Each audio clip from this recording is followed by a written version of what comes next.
Today I'm going to be covering how to set up a Google My Business profile, or just business profile as it's been known as since November 2021.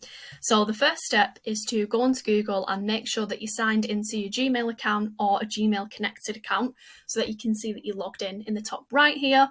And then you want to click the dots next to the icon and click on business profile. Now this should take you to a page where you start the setup and click manage now. For the sake of this video, I'm going to pretend that I own a coffee shop, so I'm just going to type in Lydia's coffee shop. Continue. Now, you might get a couple of different options here because I have set up one previously as an example, which I used in the full article, and it didn't lead me to this. It led me to business category straight away. So you might get different options depending on the name of the business and sort of tags and understanding what sort of business you might be.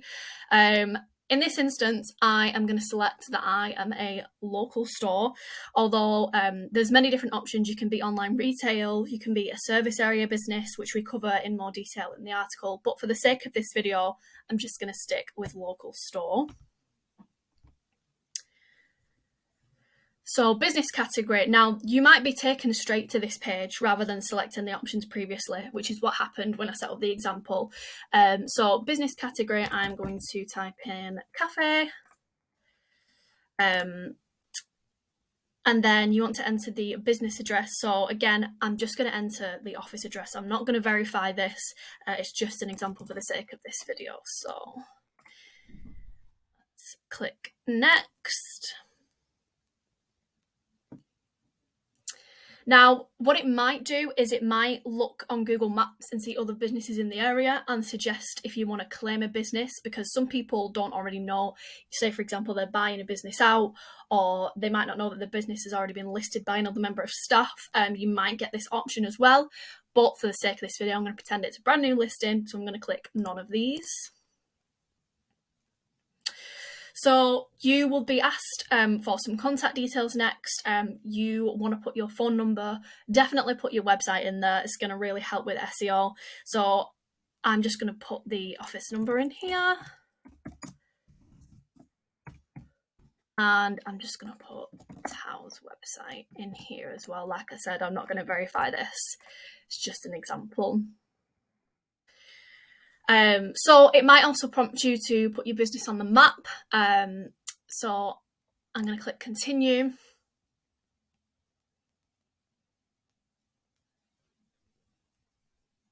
Then you're going to select a way to get verified here. The reason that they want to verify the profile is because they want to stop fake listings and help to maintain the integrity of all profiles according to their guidelines. So you will need to give a code. You will at some point be asked to verify by post, which we did cover in the longer article online. But it seems that that isn't being asked for straight away, which could be a new change. I'm not entirely sure. But you can select whether you want to be called or emailed. You'll get a, I think it's a 5-digit code, which you'll need to enter, and then you will verify it. So for the sake of this video, I'm not going to verify the listing. You can just continue if you don't want to verify straight away. Say, for example, you're a marketing manager who might not have access to the email that you need to verify it with, or your phone lines might be down or anything like that. In any case, you can skip past this step by clicking other options and verify later. So then you'll be prompted to add some more information about your business. You'll need to add your business hours. So I'm just going to select Monday, Tuesday, Wednesday, Thursday, Friday. Let's just say, for the sake of this video, let's just make it really easy. Let's select 24 hours.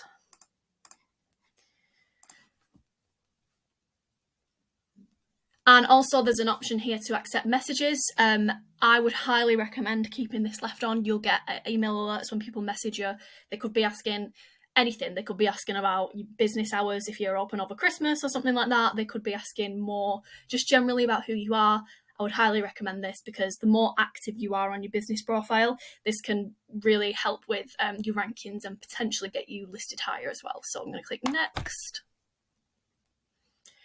Then this is a very interesting part of the Google My Business profile, because you may not get this option straight away. Say, for example, you are e-commerce or anything like that, but if you are a local store, you will get these options here now. They're not called attributes anymore. As you can see here, they've been listed under dining modes, but basically attributes are various additional details that you can add to the profile, and that can help potential customers further. So for example, as you can see here, we can let people know whether people can dine in, and there's other things like, do you have Wi-Fi, etc. And this is something that I've used myself. You know, you might just Google cafe near me that has Wi-Fi if you need to do some work in there, and that can help you show up for queries where other competitors might naturally be appearing higher, but because you've put the attributes in there, you might show up for those specific terms as well. These can also come from reviews. So if you've got a lot of people reviewing your cafe or shop or something like that, and a lot of people are saying they really liked a specific item on the menu, say for example, let's just say eggs benedict, someone might Google cafe that serves eggs benedict near me, and you may show up for that if a lot of people giving you reviews come up on there as well. But we will cover adding attributes at a later time in a different video. For the sake of this, let's just make some of these up so people can dine in. No. Let's see what happens next. Then you want to add a business description. So bearing in mind that this is 750 characters, not words maximum, you can skip this, but we really recommend that you add it in because it's going to help you with SEO purposes, getting the keywords in there. Of course, avoid keyword stuffing because that can actually get you banned. But you also want to think about what you've listed as your primary category, potential secondary categories as well.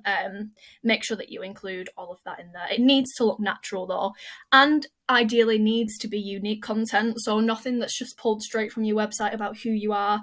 Avoid copying and pasting that. Try and just tweak it so that it's unique to Google. Because there are some regulations around spam listings, and basically just make sure that it's unique as possible. Then after this, you'll be asked to add some photos to the listing. Interestingly, because this thinks that we're a cafe, it's asking for photos of the menu. But it really depends on the kind of business. So for example, if you provide a service, why not show pictures of your staff providing the service? So say for example you're a local plumbing business, why not have a photo of a member of staff next to a boiler or something like that, just really showing the human side of it. And also we suggest that cover images should either show the storefront or humans. Try and get as many unique photos as possible, and they're just better to really showcase the image than just plain stock images. Another thing to note is that there are some issues potentially with photos. I've just tried to upload a photo as an example, click to learn more, and there are certain photo guidelines. So it needs to be a relatively small image size. The smaller the better, while keeping high quality. Google says that the photo should be in focus and well lit, no significant alterations or filters. You can also add videos. We really recommend adding a video, even if it's just a tour of your office, up to 30 seconds long, just to, again, emphasize the human side of the business, especially if you're a local business. That's really good and very helpful. But essentially, after you've uploaded your photos, all you will need to do is verify your business listing with the code. Google is saying you'll need to verify via more than one method. So whether you chose email or phone, you will very, very likely then be asked to verify by post. So they will send a postcard to you with a digit code, and you'll then need to enter that to verify it. Your listing will not be live until it's been verified by at least one verification method. But yeah, that's just how to set up the bare bones of the listing. There are many other things that we recommend to keep the listing engaged and really emphasize it and help with SEO and things like that, but we'll cover that in future videos.